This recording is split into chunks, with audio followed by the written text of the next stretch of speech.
नौशर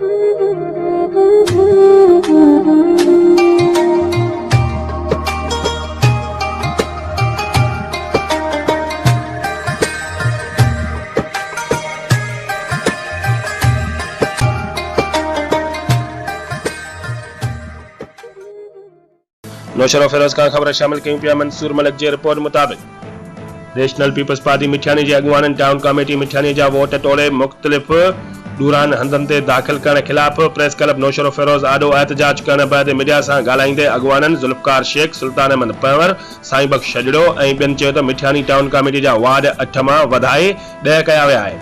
चेते असांखे त को बि एतराज़ न आहे, पर इलेक्शन कमीशन पीपीए जी वांगार वहंदे मुख़्तलिफ़ ॻोठनि सराई नियाज़ अली मशहूरीअ जो अधु ॻोठ जा वोट वरी 5 किलोमीटर परे मलक महले में दाख़िल कया विया आहिनि ऐं मलक महले जा वोट ॻोठ सराई नियाज़ अलीअ में दाख़िल कया विया आहिनि। अहिड़ी तरह टाउन जा अधु वोट विराइजी विया आहिनि ऐं वोटर सख़्त परेशान आहिनि।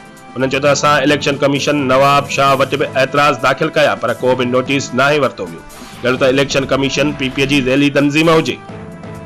उन्हनि चयो त असां चीफ जस्टिस सुप्रीम कोर्ट ऐं सिंध हाई कोर्ट जे चीफ जस्टिस खां मुतालबो कयूं था त हू अवाम खे वोट जे बुनियादी हक़ खां महरूम रखण वारी साज़िश जो सख़्त नोटिस वठी वोटरनि जा पंहिंजनि इलाइक़नि में वोट दाख़िल कराया वञे।